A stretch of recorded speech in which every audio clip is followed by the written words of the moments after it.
Tell this review with friendly tone. 4.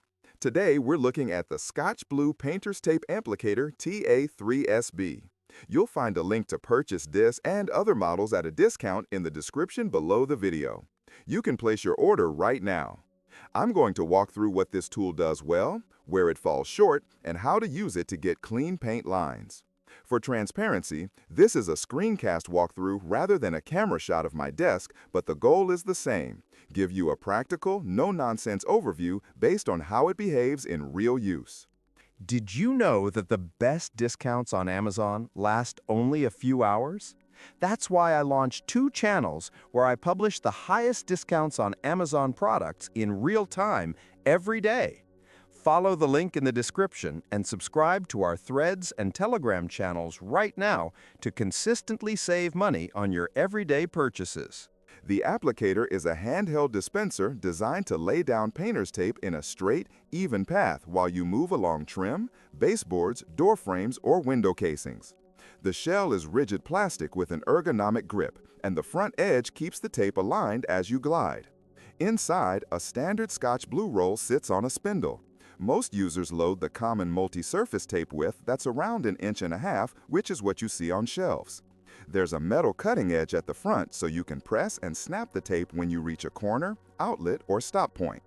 The mechanism isn't complicated, which is a strength. Fewer moving parts mean fewer failures and less fiddling between runs. Loading a fresh roll is simple once you get the orientation right. Pop the cover, slide the roll onto the hub so it unwinds toward the front. Thread the leading edge under the guide and leave a small tab exposed past the cutter. If the tape feeds backwards, you'll fight drag and skewed lines, so it's worth a quick check before you start a whole room. When properly threaded, the tape releases with consistent tension, which is the main reason to use an applicator instead of a bare roll. Consistent tension reduces wrinkles and microstretch that can cause paint bleed. Using it along baseboards, hold the body so the guide rides the top edge of the trim. Keep steady pressure against the surface and move in one continuous motion. If your wall has texture, slow down. The tool can bridge tiny highs and lows, but pressing too hard can stretch the tape and actually make sealing worse. After a run, swipe a fingertip or a plastic card along the tape edge to burnish it and improve adhesion. This is especially helpful before painting on semi-gloss trim where drips like to sneak under. On windows, use shorter passes to navigate latches and muntins. For inside corners, lay an extra inch past the corner, cut, then start the next run overlapping by 1 millimeter to avoid a pinhole gap. Clean removal is a selling point of the ScotchBlue line. On clean, cured, room temperature surfaces, the tape typically pulls off without residue after the paint dries to the touch. If you wait days in hot sun, removal gets riskier, especially on delicate finishes. I've had the best results pulling the tape back on itself at a shallow angle while the paint is still slightly soft. If the paint builds a film bridge, score lightly along the edge with a sharp blade before you peel to avoid tearing. There are real advantages to this applicator. Speed is the first one. Masking a room with long stretches of trim is quicker because you're not constantly repositioning a roll in your fingers.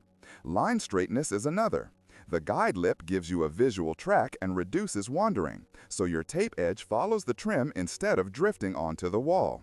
The built-in cutter saves hunting for scissors, which sounds small, but adds up when you're working around outlets and corners. Refills are standard rolls, so you are not locked into a proprietary cartridge. There are also drawbacks you should know. The tool is happiest with common roll widths. If you prefer specialty widths or delicate surface tapes that are thinner and stretchier, feeding can feel a bit loose. On very heavy orange peel or knockdown textures, any applicator has limits. You'll still need to press and seal by hand to prevent microbleed. The cutter edge is fine for routine work, but after a lot of use, it can feel less crisp, and you may see the tape tear instead of slicing cleanly unless you press with intent. If you expect the tool to magically mask complex curves, it won't. For arches and tight radii, fender feeding a short strip is still more precise. A few practical tips improve results. Wipe dust from trim before masking. Even a quick pass with a dry microfiber cloth helps adhesion. Start on the longest wall to find your rhythm before tackling detailed areas. Keep the tape edge a hair proud of the trim line if you plan to caulk. You can peel and leave a razor-straight caulk reveal. Don't stretch the tape to force alignment, reposition instead. If the roll feels draggy, check that the core spins freely and that you haven't trapped the tape adhesion against the housing. Store the applicator with a small piece of scrap